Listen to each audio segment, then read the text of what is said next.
Voice of Kashif کے پیارے viewers السلام علیکم، کیسے ہیں آپ لوگ؟ پیارے ویورز، آج کی اس ویڈیو میں ہم ذکر کریں گے حضرت فاطمہ الزہرا رضی اللہ تعالیٰ عنہا کی وصیت کے بارے میں۔ حضرت فاطمہ رضی اللہ عنہا کی وصیت۔ ایک انسان کی وصیت اس کی زندگی کا اس تجربے کا بھرپور نچوڑ ہوتی ہے جو اس نے اپنی زندگی میں اپنے آس پاس محسوس کیا اور اسے جینے کی کوشش کی ہوتی ہے۔ اس لیے بزرگان ملت کی وصیتیں مشعل راہ و زاد حیات ہوتی ہیں، جبکہ یہ وصیت اس جوہر انسانیت کی ہے جس کی مختصر مگر پربرکت زندگی جہاد مسلسل رہی۔ آپ نے جب محسوس کیا کہ اب وقت آخر آن پہنچا ہے تو آپ نے اپنے شوہر علی رضی اللہ تعالیٰ عنہ سے فرمایا، یا علی، مجھے لگتا ہے میرا وقت آخر آن پہنچا ہے، لہٰذا میں چند وصیتیں کرنا چاہتی ہوں۔ آپ نے فرمایا، یا زہرا، سر مبارک کو میرے دامن میں رکھیں۔ جناب سیدہ نے سر مبارک کو حضرت علی رضی اللہ تعالیٰ عنہ کے دامن میں رکھا۔ حضرت علی رضی اللہ تعالیٰ عنہ حضرت فاطمہ رضی اللہ تعالیٰ عنہ کے زرد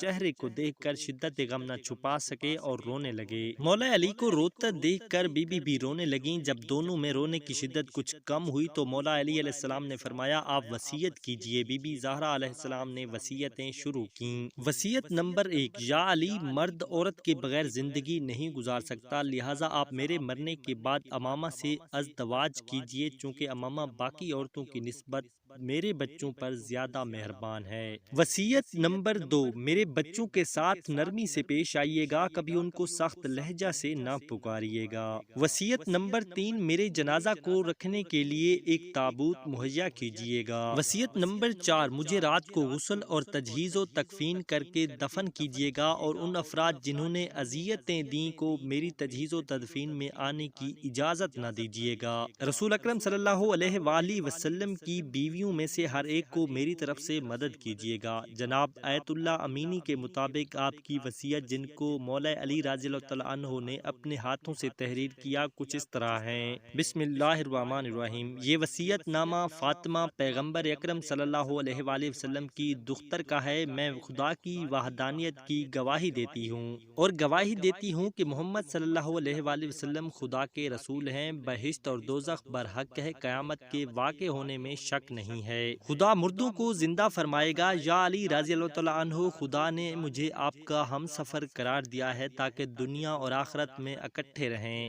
میرا اختیار آپ کے ہاتھوں میں ہے۔ اے علی رضی اللہ تعالیٰ عنہ، مجھے رات کو غسل و کفن دیجیے گا، کسی کو خبر دیے بغیر دفن کر دیجیے گا۔ میرا سلام میری تمام اولاد کو پہنچا دیجیے گا۔ پیارے ویورز، یہ تھی ہماری آج کی چھوٹی سی ویڈیو۔ امید ہے کہ آپ سب کو پسند آئی ہوگی، اور بھی اچھی ویڈیوز اور کہانیاں دیکھنے کے لیے ہمارے چینل کو سبسکرائب کرنا نہ بھولیے۔ اپنا بہت سارا خیال رکھیے۔ اللہ نگہبان۔